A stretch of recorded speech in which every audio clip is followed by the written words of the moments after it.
வணக்கம். தமிழக பேரூராட்சிகளில் வேலைவாய்ப்பு அறிவிப்பு ஏதும் வந்திருக்கா? ஸோ நிறைய பேர் வீடியோ சொல்கிறாங்களே, அது உண்மையா? அப்படி வர்றதா இருந்தால் எப்போ வரும் அப்படின்னு நிறைய பேர் நம்மகிட்ட தனிப்பட்ட முறையில் ஃபோன் பண்ணி கேட்டீங்க. ஸோ உங்களுக்காக தான் இந்த காணொளி. அந்த ஜிஓ என்ன சொல்லுது, ஸோ இதற்கான நோட்டிஃபிகேஷன் நம்ம எப்போ எதிர்பார்க்கலாம் அப்படிங்கிறத நம்ம டீட்டெயிலாக தெரிஞ்சுக்கொள்ளலாம். நீங்கள் முதல் தடவை நம்ம சேனலை பார்க்குறவராக இருந்தால் மறக்காமல் சப்ஸ்கிரைப் பண்ணிட்டு கண்டினியூ பண்ணுங்கள். ஓகே, இப்போ கரண்டாக உள்ள ரெக்ரூட்மெண்ட் என்னென்னா, தமிழ்நாடு நகராட்சி மற்றும் குடிநீர் வழங்கல் துறையில் ரெக்ரூட்மெண்ட் அனௌன்ஸ்மெண்ட் பண்ணியிருந்தாங்க. 2400க்கு மேலே வேக்கன்சி. ஓகேவா? ஸோ அதுக்கு ஃபுல்லானா எல்லாமே டெக்னிக்கலாக, ஸோ நீங்கள் பிஇ படித்தவங்க, டிப்ளமோ படித்தவங்க தான் அப்ளை பண்ணுற மாதிரி இருந்துச்சு. மற்றபடி 10th படித்தவங்க, 12th டிகிரிக்கு அங்கே எந்த வேக்கன்சியுமே இல்லை. ஆனால் இப்போ உங்கள் ஜிஓ போட்டிருக்கிற பார்த்திங்கன்னா, record head clerk, junior assistant, typist, driver, bill collector, watchman, street light clipper, இந்த மாதிரியான வேக்கன்சிக்கு வேக்கண்ட் இருக்குது. சரிங்களா? அதை சொல்லியிருக்காங்க. அது என்ன சொல்லியிருக்காங்க, எப்போ நிரப்பப்படும் அப்படிங்கிறத ஜிஓவை பார்த்து நம்ம தெரிஞ்சுக்கொள்ளலாம். ஸோ இது தாங்க அவங்க வெளியிட்டிருக்க ஒரு ஜிஓ. சரிங்களா? Municipal administration and water supply டிபார்ட்மெண்ட்டில் தான் ஜிஓ போட்டிருக்காங்க. ஸோ இந்த ஜிஓவில் பார்த்திங்கன்னா மொத்தம் 490 டவுன் பஞ்சாயத்து இருக்குது. அதில் கிரேட் வைஸாக பிரிச்சுருக்காங்க. Special grade, selection grade, grade 1, grade 2. சரிங்களா? ஸோ இதுக்கு இயர்லி இன்கம் எவ்வளோ வருது அப்படிங்கிறதையும் சொல்லியிருக்காங்க. அதுக்கு பார்த்திங்கன்னா அந்த அடிப்படையில் ஸ்பெஷல் கிரேடில் 62 பஞ்சாயத்தும், செலெக்ஷன் கிரேடில் 179, கிரேட் 1ல் 190, கிரேட் 2ல் 59 அது பேரூராட்சிகள் இருக்கிறதா சொல்லியிருக்காங்க.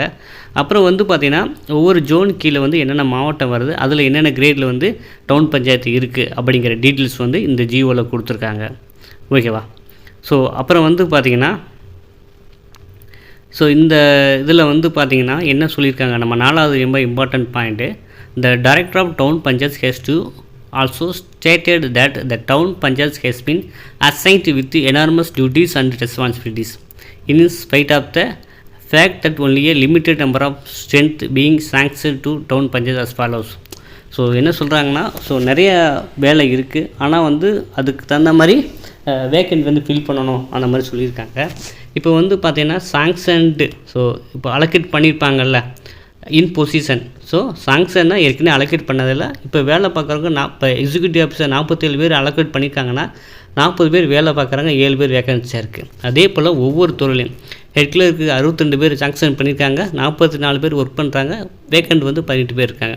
ஜூனியர் அசிஸ்டண்ட்டுக்கு பார்த்திங்கன்னா அதே போல் 112 வேக்கண்ட் இருக்குது, பில் கலெக்டருக்கு 310, ஸோ கிளீனர்ஸ் ஒர்க்கர் 828. இந்த மாதிரி பல்காக பார்த்திங்கன்னா அலோகேட் பண்ணியிருக்காங்க.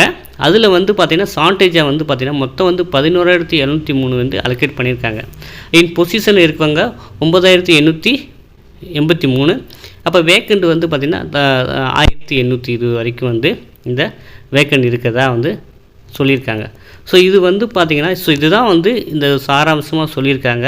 ஸோ இதுக்கு பார்த்திங்கன்னா ஒவ்வொரு கேட்டகரிலையுமே என்னென்ன போஸ்ட் இருக்குது, அது எவ்வளோ பேர் இருக்காங்க அப்படிங்கிறதையும் கேட்டகரைஸ் பண்ணியிருக்காங்க அந்த ஜிஓவில்.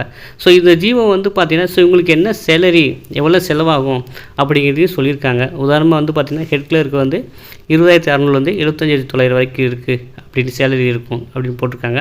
அதுக்கான என்ன காஸ்ட், எவ்வளோ எக்ஸ்பெண்டிச்சர் ஆகும் அப்படிங்கிறது டீட்டெயில் சொல்லியிருக்காங்க. ஸோ இது எல்லாமே ஒரு ஒரு டீட்டெயில்டாக நம்ம சொல்லியிருக்காங்க. ஸோ ஒவ்வொரு டவுன் பஞ்சாயத்துலேயும் எவ்வளோ வேக்கண்ட் எடுக்க போகிறோம் அப்படிங்கிற மாதிரி சொல்லியிருக்காங்க. ஸோ அந்த டவுன் பஞ்சாயத்தில் என்னென்ன வேக்கன்சி இருக்குது, எவ்வளோ பொசிஷனில் இருக்காங்க, எவ்வளோ ஃபில் பண்ணியிருக்காங்க, ரிமைனிங் என்ன இருக்குது அப்படின்னு சொல்லியிருக்காங்க. ஸோ இது எதுக்கெல்லாம் என்ன இதுலேருந்து நம்ம என்ன தெரிஞ்சுக்கலான்னா, ஸோ இவ்வளோ வேக்கன்சி இருக்குங்க. ஸோ நம்ம பஞ்சாயத்து போர்டில் இவ்வளோ வேக்கன்சி இருக்குது, அதற்கான ரெக்ரூட்மெண்ட் அறிவிப்பு நம்ம விரைவில் எதிர்பார்க்கலாம். ஸோ அந்த சாராம்சத்தை நம்ம இதன் மூலமாக நம்ம தெரிஞ்சுக்கலாம். சரிங்களா? அந்த சாராம்சத்தை, ஸோ எவ்வளோ இருக்குது அப்படின்னு சொல்லியிருக்காங்க, எவ்வளோ பேர் ஒர்க் பண்ணிங்கன்னு சொல்லியிருக்காங்க, நம்ம எவ்வளோ எடுக்க போகிறோங்கிறத சொல்லியிருக்காங்க. இப்போ அப்ராக்சிமேட்டாக பார்த்திங்கன்னா நமக்கு 1,891 வேக்கன்சி எடுக்கலாம். சரிங்களா? ஸோ இந்த நம்ம டோட்டலில் எடுக்கலாம். ஸோ பொறுத்து தான் பார்க்கும். ஸோ இதுக்கான அறிவிப்பு எப்போ வரும் அப்படிங்கிறத நம்ம பொறுத்து தான் பார்ப்போம். ஸோ அதில் பார்த்திங்கன்னா ஒன்று சொல்லியிருக்காங்க 11வது பாயிண்டில் மொத்தம் 490 இருக்குது. ஸோ இதில் வந்து பார்த்திங்கன்னா இது ரெக்ரூட்மெண்ட் வந்து பார்த்திங்கன்னா அது detail to subject to the conditions that the recruitment should be made only for the 352 town panchayat that have a surplus fund. So இதில் வந்து 490 352 டவுன் பஞ்சாயத்துக்கு மட்டும்தான் அவங்க நிறைய மணி வச்சுருக்காங்க. அதனால் ரெக்ரூட்மெண்ட் பண்ணி அவங்க எக்ஸ்பெண்டிச்சர் மேனேஜ் பண்ணிக்காங்க. மற்ற 138 டவுன் பஞ்சாயத்துக்கு அந்த மாதிரி கெப்பாபிலிட்டி கிடையாது. எப்போ வந்து அவங்களுக்கு சர்ப்ளஸ் மணி கிடைக்குதோ அப்போ வந்து அவங்க ரெக்ரூட்மெண்ட் பண்ணிக்கலாம். அந்த மாதிரி தான் இங்கே சொல்லியிருக்காங்க. ஸோ இருந்தாலுமே வந்து நிறைய காலி பண்ணி இருக்கிறதுனால அவங்க வந்து நோட்டிஃபிகேஷன் வந்து வெகு விரைவிலே வெளியிடலாம். அது பிஃபோர் எலெக்ஷனா ஆஃப்டர் எலெக்ஷனா அப்படிங்கிறது தெரிய வரல. ஸோ வாய்ப்பு இருந்தால் இப்போ தான் நம்ம அனௌன்ஸ்மெண்ட் பண்ணியிருக்காங்க. நகராட்சி மற்றும் குடிநீர் வழங்குத்துறையில் டெக்னிக்கல் போஸ்ட் எல்லாமே சரிங்களா.